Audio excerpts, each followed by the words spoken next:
keeping you up to date with everything rugby league.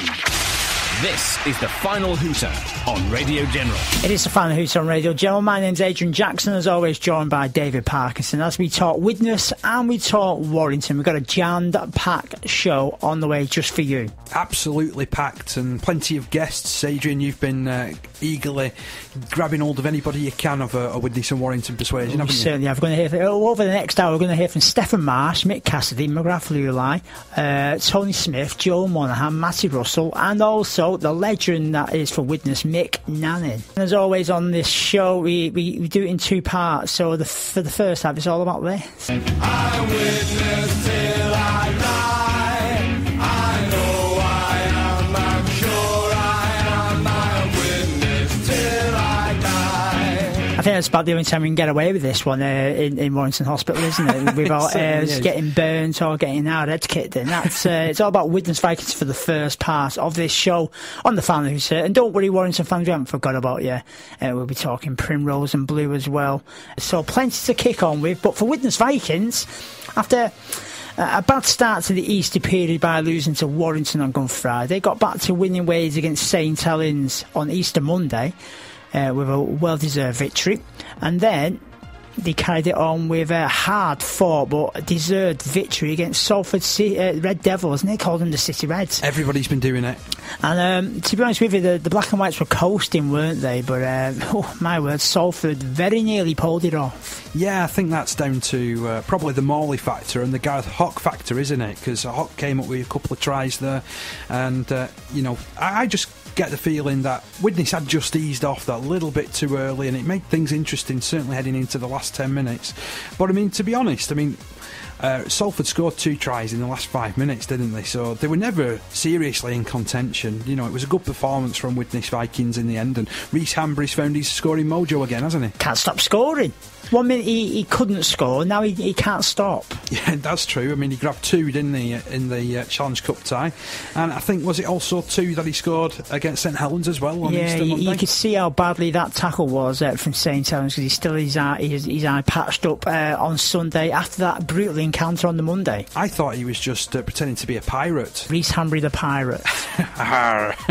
Doesn't really have the bill for a pirate, though, does he? He's not that. He hasn't got that fearsome look, but he's a classy fullback. He's a fearsome runner, that's for sure, because he can just dance his way beyond people, can't he? Really quick, and he's certainly on the end of some really good attacking moves of Widnes at the moment. So off the back of that victory against Salford Red Devils in the Challenge Cup, it means Widnes are in the quarter-finals, where they're going to be taking on Keighley Cougars at the Halton Stadium, which should ensure Widnes' first semi-final appearance since about 95, 96, I think. Was that last one against St Helens? It was, yes. They were robbed by Russell Smith. Not that you're bitter or anything. No. But they were robbed.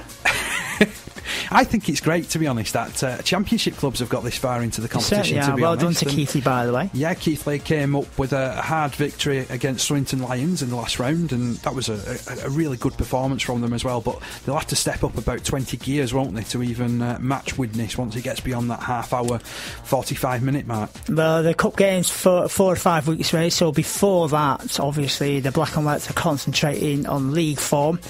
And then they've got a tough-looking trip to Hulkinson Rovers to look forward to on Sunday. They certainly have, yeah. This will be the 5th time that Widnes have taken on Rovers in Super League. The previous 4 encounters, Hull Kingston Rovers have won 3 of them. Widnes just the 1. But we mentioned Reece Hambry. He's another player who can't stop scoring against Hull Kingston Rovers. He's scored in his last 3 games against them, so hopefully he can get himself over the try line once again. And interestingly enough, Adrian, you probably remember this stat that I'm going to come out with next.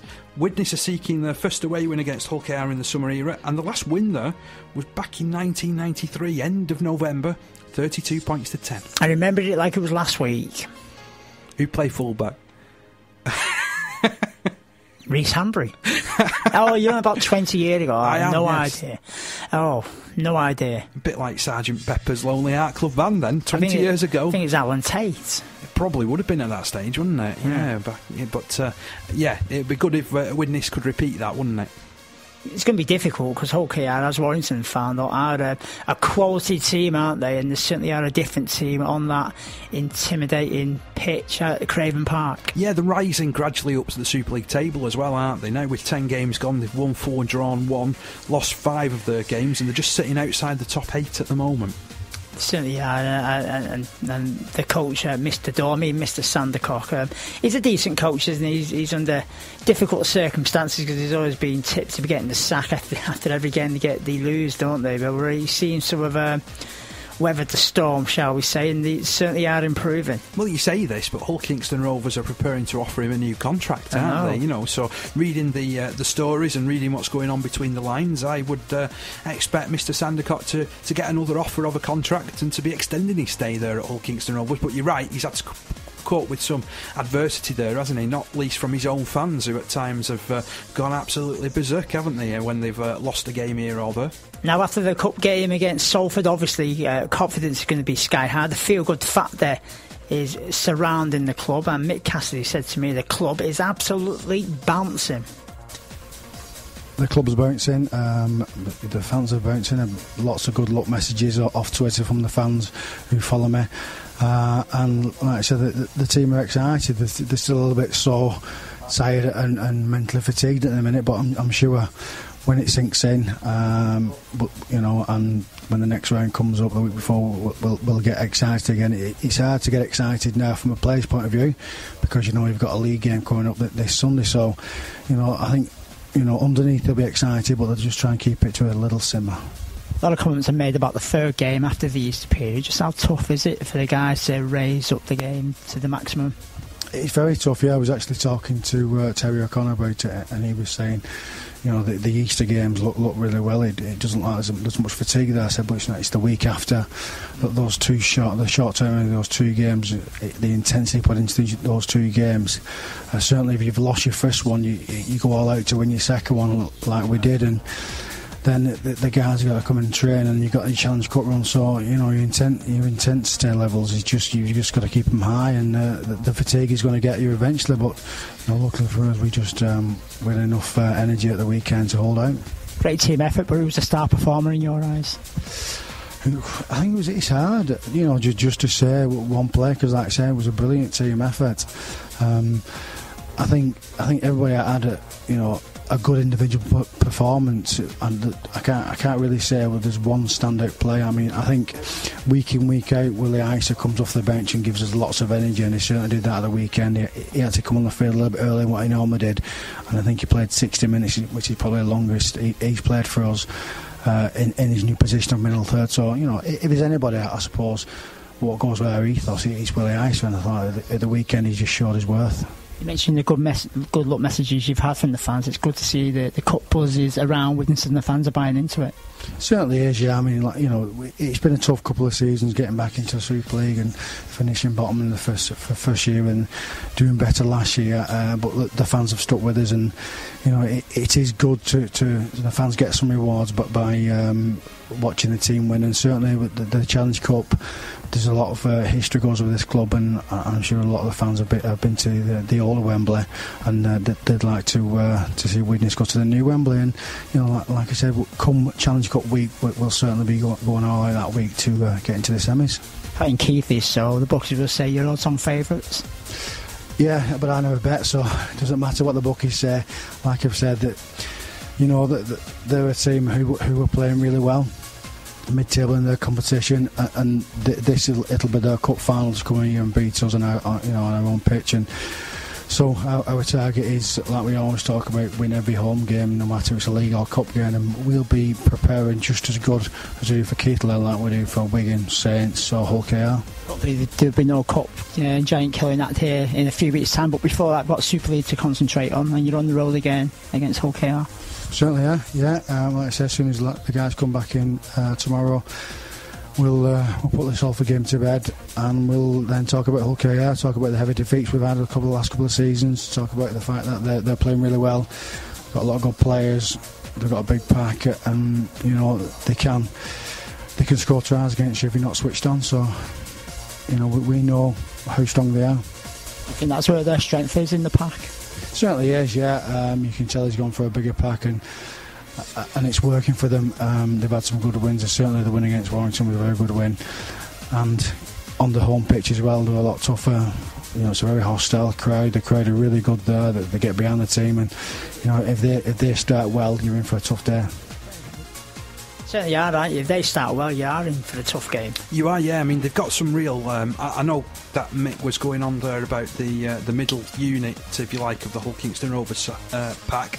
And to be honest, it's got some huge size about it. They've got a young lad called Cox, haven't they, who's been really busting a gut all the way through this season. But I think that they're quite dangerous out wide as well. You give Omari Caro the ball and he's going to finish. I mean, in the last game that they played, Hull Kingston Rovers, he scored 2 tries against the Catalan Dragons, and as we all know, Catalan's on the improve, and if you don't prepare properly, you are going to get burned, especially on that pitch, as Mick said.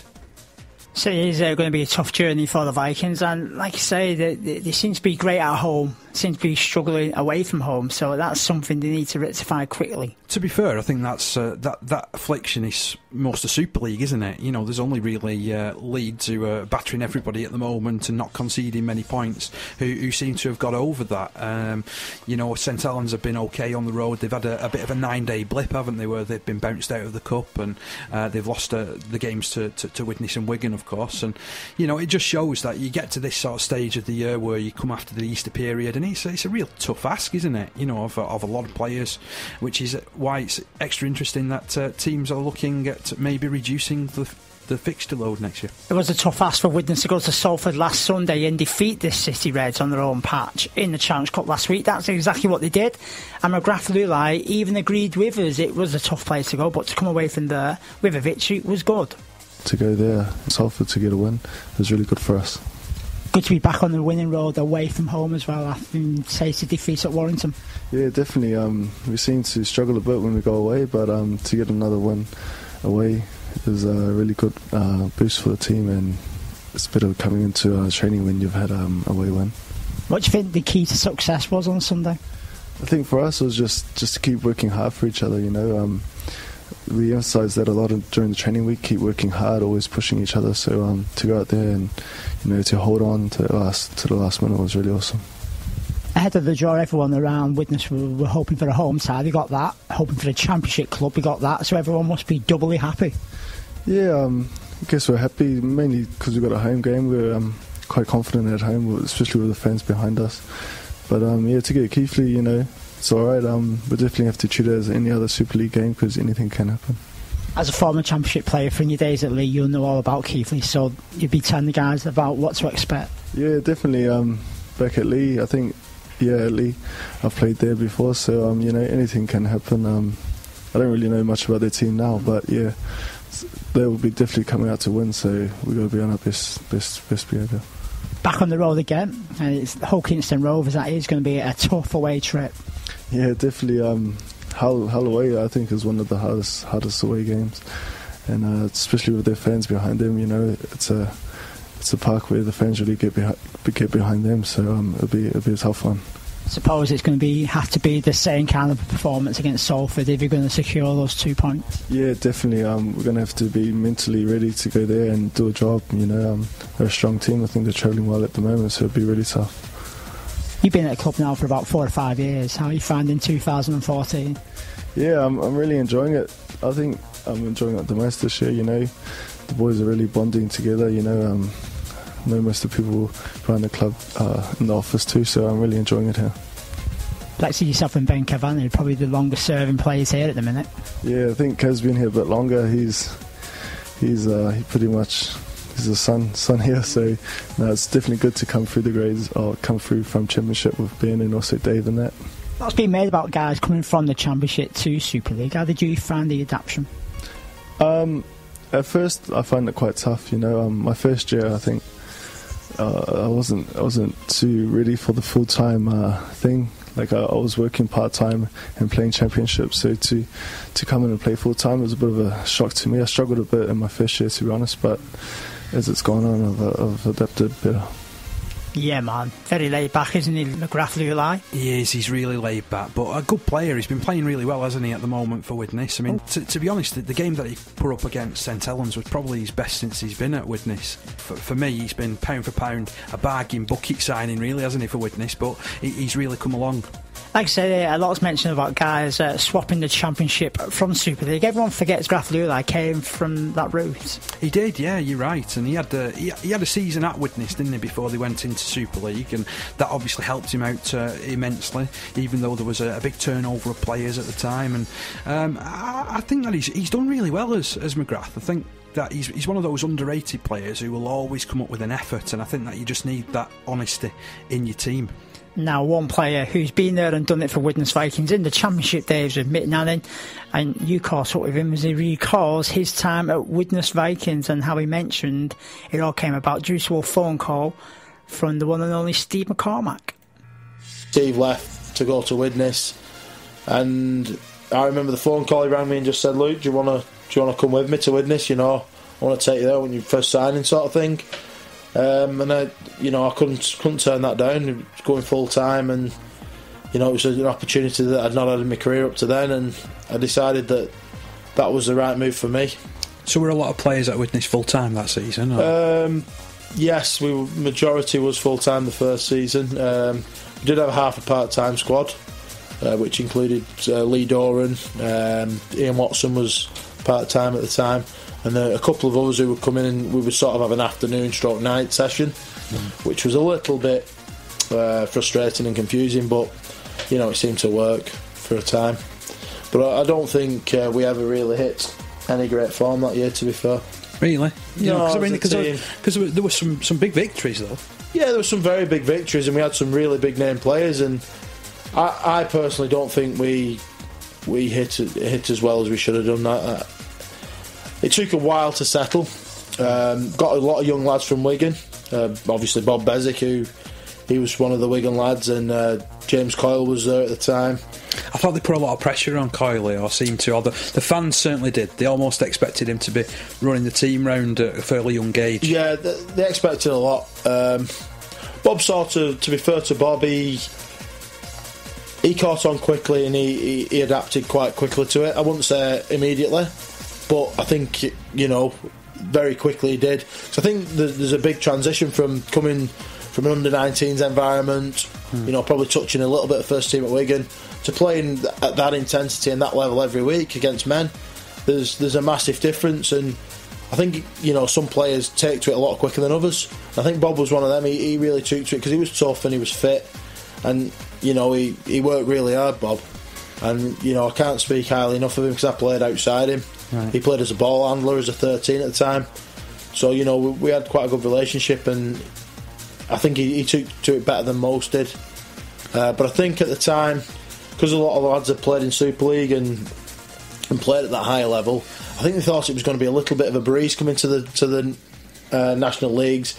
And obviously I'd come from the National Leagues. I've been spent all my career there, so I knew that it was a little bit more tricky than just turning up and saying, "Oh yeah, we're this, we're that." So it was a bit of a culture shock, really, for yes, definitely. I just think some of the lads thought they could just turn up and they'd win games because of what they'd done in the past or who they were. Was that the year when David Peachy came across playing for Widnes? Yeah, Dave Peach came over. What was he like? Because he stepped out from the NRL where he'd been a fantastic player, to be honest. Peach was a great bloke, really, really nice bloke. Helped all the boys out a lot. He was always there for the lads. I just don't think it fit. It just wasn't a right fit. Well, he went back to the NRL, didn't he? He went back to playing the NRL after that. It just didn't fit right, and I think obviously there was a bit of a problem with a few of the lads sort of looked at him as if to say, "Oh, he's on this and we're on this," and look at the difference in contracts wise. Personally, that didn't bother me. I was just I wanted him to do a job, and it didn't bother me what he was being paid, because at the end of the day, if he does a job and we win the league, he deserves all he gets paid. That particular year, it was Leigh, Hull, Kingston Rovers and Widnes who were the top three, wasn't it? Yeah. And who were vying with each other over the course of the season. Yeah, I think they were the three who was going to go on to, obviously, to the finals and win the comp. Obviously, Hull did.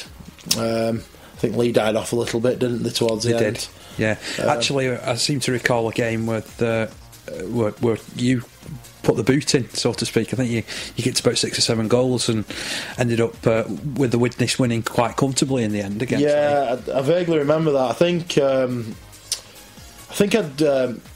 it didn't happen very often with myself and Steve. I think he'd left me out the week before, which I weren't very happy about. For whatever reason, he'd left me out. I can't remember whether I'd been dropped or just rested, but I never like being rested, so there was probably a little bit of an argument about it. I think we got beat, and I'd not been playing particularly well myself, and I sort of struggled to find any form, really. I think that was probably the game where things changed around a little bit for me. Sort of found a little bit of form. I think I scored a try, and my goal kicking was spot on, which, to be fair, it had been pretty good up to then, but I just personally, in my game, I'd not been great. I think the transition from part-time to full-time, I'd had a lot to do with it. I think I was just sort of finding my feet, and I think from then on I probably went on from strength to strength. So they go on from strength to strength. That's Mick Nanyn. Part 2's on the way in the next show, where he recalls the 2007 season. But from his games, 55 games played, 58 tries scored, 295 goals, 822 points scored. He also holds the record at Widnes for 161 goals, which is the most in the season, and 434 points as well. Bit of a modern day legend, really, isn't he, Mick Nanyn? And the fact that he scored so many points over the course of his career, he's a gigantic figure within the world of rugby league, and I'm not just talking about his physical prowess. Not at all. That was from back in the day, but let's just concentrate on this year's squad, shall we? And a couple of players from this year's squad have signed new deals. They have, yeah. Phil Joseph, new 2-year deal for him. Freddie O'Carroll as well, remember him? He didn't seem to have pulled a shirt on that many times for Widnes, but he's agreed a new 2-year contract as well, and they're really building for the future. So he is, and Stefan Marsh, he signed a new deal for the Vikings for another 2 years as well, and he said it feels good, and he jumped at the chance to sign. Yeah, it feels good. When Dennis offered me the 2 years extra to my new contract, I thought I'd jump at the chance. We've gone really well. We've been really going well this year, and just want to keep building and stuff now. I just want to concentrate on playing now. I've got that sorted. That's what it's all about, and it's all about building up on what you started. Yeah, definitely. The first 5 games we played was outstanding, really, and the last 2 weeks we just dropped off a bit. Mention you're not injured, so when can we see a return for Stefan Marsh? Hopefully a couple of weeks. Just got to see how it is running and stuff, but it's feeling alright, so maybe next week, maybe the week after. It's a 2-year contract. What are you hoping to achieve during that time? Just keep my space spot in the first team, and then keep helping the club build, and see what we can do with the playoffs and stuff like that. Keep in touch via Twitter. Just follow @RadioGeneral WHR. Your feel better station. Radio General. Find out more. Go to radiogeneral.co.uk. This is Warrington Hospital's Feel Better station. Radio General. The Feel Better station for Warrington Hospital. This is Radio General. Now, the final hooter. Okay, then let's change colours, shall we? Let's go from black and white to primrose and blue, and the choir sounds fantastic, and I'm sure the choir was singing loud and proud when they're on the way back home after the game on Sunday against Doncaster. Yeah, great result. Big victory. Lots of tries scored. Everyone was happy.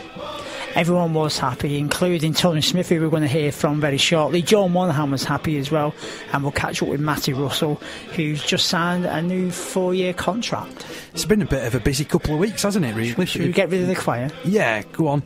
It's about time that we took centre stage again. Sorry, guys.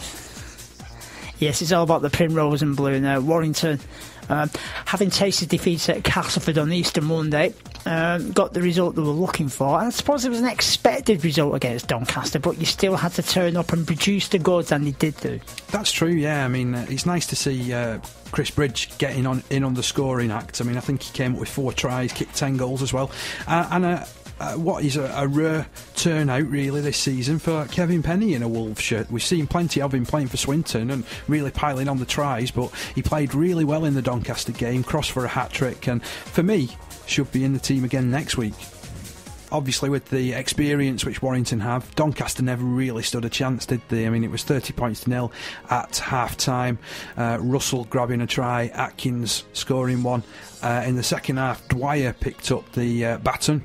Joel Monaghan crossed for what is almost a customary try for him, and there was one for Rhys Evans as well, who's also done time with Swinton this season. So that Warrington Wolves side which took the field against Doncaster, it had a smidgen of championship experience, didn't it? So they were able to know what was coming, I suppose, from the Doncaster side. To be fair, from Doncaster, they never threw the towel in, they kept on trying. They did, and it's just what you'd expect though, isn't it? When you're up against it and your backs are against the wall, then you are going to carry on bringing out the effort, and that's just typical and typifies the coaching which Doncaster have up there at the moment. You know, we must remember that Doncaster sitting third in the Kingstone Press Championship, but no match for the Wolves on that particular occasion. Maybe this is the catalyst that Warrington need after what was a bit of an indifferent Easter. You know, I think Good Friday was a Black Friday. It was from a Widnes point of view, wasn't it? A Black Friday? No, a Black Friday for Warrington. No, it was a Good Friday for Warrington, wasn't it? Because they won that one. Oh yeah, sorry, I forgot about that. I'm on about Easter Monday. It was Easter Monday. Easter Monday is when the storm clouds came in, didn't they, over at the jungle? I think the chalky eggs turned sour, as they say. Yeah, and on that day, I mean, Castleford have been running hot, haven't they? There's a reason why they're sitting second in the table, and that's because they score plenty of points. And Warrington found that to their detriment, didn't they, on that particular day? Well, they were looking for the victory, and Tony Smith was really happy with it after the game on Sunday, and he said it was a very good, strong performance from the Primrose and Blue. It was a good, solid team performance, and pretty professionally done. Scored some good tries and kept our opponents to nil, so it was one of those days that you could make hard work of, or you can approach it in the right way and get a whole lot out of it, and we got a whole lot out of that performance, yeah. What did you make of Doncaster during that match? I thought they were very feisty as a team. They didn't roll over. They could have easily rolled over, and I didn't think they threw the towel in at all. They kept going right till the end. I thought they made us work for each and every point. We scored some good points within the match, and a number of them, but I thought we had to work hard for each one of them. I did a lot of homework on them in terms of research, and heading into that game, they were coming third in the championship, and I can see why. They're a good team, and they'll have a successful season in the championship. And we're glad that we performed to a level that was good enough to get us through to the next round. Plenty of tries scored, and Kevin Penny come up with a well-deserved hat-trick. Yeah, 3 for Kev and 4 for Chris Bridge, I think it was, and. I thought there was some really good performance. They were 2 of the best there, and probably throw in Ben Curry with that, and Ben Evans was right up there in terms of his performance as well. So, there was some really good, performance come out of that, and Bridgie playing at standoff again, which he hasn't done for some time. And I thought he was outstanding and met the challenge of playing standoff. It's great to see Kevin score tries, but not only score tries, make some great defensive decisions and stop some tries. I thought his game awareness is a whole lot better on return, and his contribution to the team is, a whole lot better than where he was a few years ago. And the injuries picked up from that cup game? No, there hasn't been many weeks that I've been able to say that, and we've come through okay, and we're pleased to say that we've probably gained a couple of players back and didn't pick up any further injuries. So Michael Monaghan will be back available for us this week. Probably could have played last week, but we took care of him there, and possibly Ben Harrison might be back for us as well. So real bonus for us not to lose any more players and gain a couple. It's a real positive. Quarter-final stages are being reached. It's Bradford Bulls, a repeat of the quarter-final from a couple of years ago. Yeah. It's always a tough place to go to. They're a spirited team. They've responded last week to probably a poor start to the game. They were down 16 points to nil, and they came back with a very spirited game and spirited result. And that was after the previous week getting a hiding by Wigan, and then some criticism coming from within their own club, and they've probably come up with a big response that they were looking for, and they'll still be hurting about some of that. So we're expecting another spirited performance and a tough fixture on a tricky ground to play on, and they know it very well, and they use it to their advantage as well. So we'll have to adapt to some of those sort of challenges. Cup game's a couple of weeks away, Tony, but the fixtures have pulled out that you play Bradford on Sunday. Yeah, exactly. Yeah, just a bit of coincidence. I think it's a good thing for us for the cup as well. Not that the outcome of this game this week will have any bearing on the result of the next game. I've just been about ground awareness, understanding the conditions of where you're playing and the sort of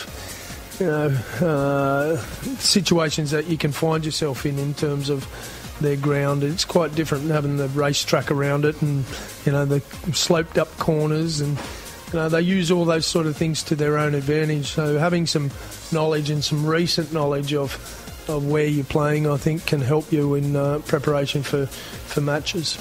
Last time on the road they lost out to Casford, so I suppose for the guys it's important to get back to winning ways on the league front.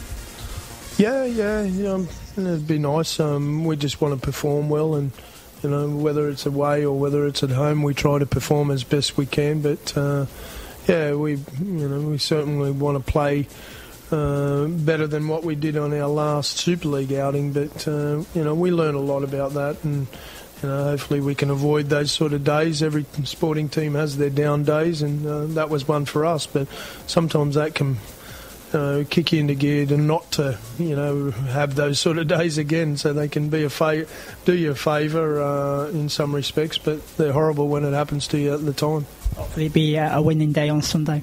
Absolutely, yeah. Well, a good performing day. I think if we perform well and concentrate on doing all the little things well, the outcome will take care of itself. But it's about performing on a consistent basis and to the best of our ability, and we'll go out and do that and try our best.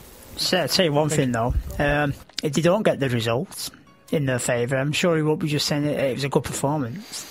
No, I think that he's got to go there, and Warrington are going to be heavily fancied, aren't they, with the way that Bradford have been going over recent weeks in Super League. But maybe their season has just about tipped, and sometimes it does just take a really good 80 minutes when everything comes together, and that's obviously what Bradford did against Catalan Dragons in the Cup. Interestingly enough to note that Warrington have won the last 6 games that they've been at Odsal, so it perhaps doesn't hold as many home comforts for Bradford as you might expect, and they've actually won the last 10 games against Bradford of Warrington, so again they'll be fancied to stretch that advantage out to 11. Yeah, I'm sure the guys will get back to winning ways, and hopefully Easter Monday was just a blip. I think so. I honestly do think so. I mean, Ryan Atkins in chase of 150 tries in his career, just needs the one. Joel Monaghan as well, 98 tries, 98 games. Points so machine. Closing in on the 100 mark as well, isn't he? So it'd be interesting to see whether them two can get over the whitewash as well. Funny you should mention Joe Monaghan. I caught up with him today, and he said after an indifferent performance at Castleford Tigers, it was good to get out there and work some things out. Good to get out there and work some stuff out, and hopefully we've done that, and we can show again on Sunday that that Easter Monday game was just a blip, and we can get back to winning ways. Just looking at Doncaster, I suppose for you guys it's a no-win situation, so do you feel you guys satisfied the coaches with your performance? Yeah, it's one of those things. It's it's tough mentally going into a game. I think it was, as I said, we needed to find some form, which was good, but it's tough. It's, as a player, I don't want to ever put 70 on a team, especially a championship team that, to their credit, they tried hard and they tested us a few times. And but as I said, it's good for us, and hopefully we can produce that again on the weekend against a Super League quality side. Just sticking with the cup before we talk about that one, the mission was to reach the semis. You've done that. Are you quite happy with the draw? Yeah, that's so it's the cards fall how they fall, and we get to look at Bradford this weekend, and then we've got the Challenge Cup in a few weeks. So hopefully we've got to be better than what we've been lately to really make a dent in the cup, and hopefully, as I said, we're all on the same page now, and we can draw a line in the sand from last week, and pretty much start our season again, and try and get some consistency, and try and get some form back, and try and get a bit of a run of games together. Like you said, the cup game's 5 weeks away, but you get a look at Bradford on Sunday. I suppose with their form, it's difficult what to expect. We have to expect their best. They've got to look at their squad. They've got a fair squad. They look at some of their results. You don't know what's going on with them. We've had our own results where we've been bad, and the next week we've turned around. So. They came back against a good Catalan side last week, so we need to start good, start well, and everyone on the same page. And as I said, hopefully we can get that form back and kick on our season from here. A lot's made about the third game after the Easter period. So how's the fatigue factor amongst the guys? Is it okay? Yeah, it's different. Obviously, a bit used to it now, being there a few years, but the blokes that have been there short term might struggle to get used to it, and the bottom line is every team has to do it. We had a good win and a really bad loss, and there's no excuses for that. Teams are all in the same boat. We all played 2 games in 4 days, so we didn't handle it very well, and hopefully next year we'll handle it better. Just under halfway through Super League 19, are you quite happy with your form? Yeah, a bit like the team, a bit inconsistent. Obviously, a few bad performances in there, which I don't like, and I'm doing everything to cut them out.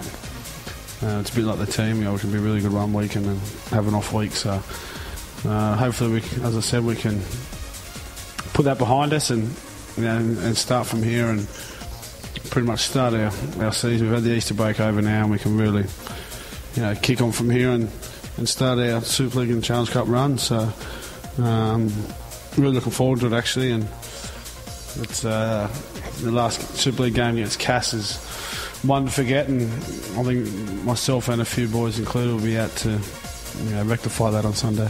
I'm sure they will be out to rectify that on Sunday, and it sounds like the Warrington Wolves are getting ready for a charge in the second half of the season. It does, but I mean, Joe Monaghan there sounding really laid back. You commented. He's almost as laid back as MacGraff Leuluai. Yeah, but what about you with your fatigue factor? I mean, I'm liking it. You just brought that in from left field, didn't you? The fatigue factor. I thought it was Steve-O asking the questions there for a minute. I'm better than Steve-O. Definitely. But yeah, you mentioned it, and it could be, just the sort of game coming up which Warrington need to launch themselves into the second half of the season. Obviously, it's been a bit inconsistent over the first 10 matches. They're sitting down in 8th spot, which they wouldn't have been expecting to. They've only won half of the games, and I think that they're on the way up again. So they are on the way up, and hopefully that'll continue on Sunday against Bradford Bulls, and a bit of a curtain raiser ahead of the Challenge Cup, even though it is 4 or 5 weeks away. Certainly, yeah. I think when you get to this sort of stage of a season, everything's a curtain raiser to the next round of the cup, isn't it?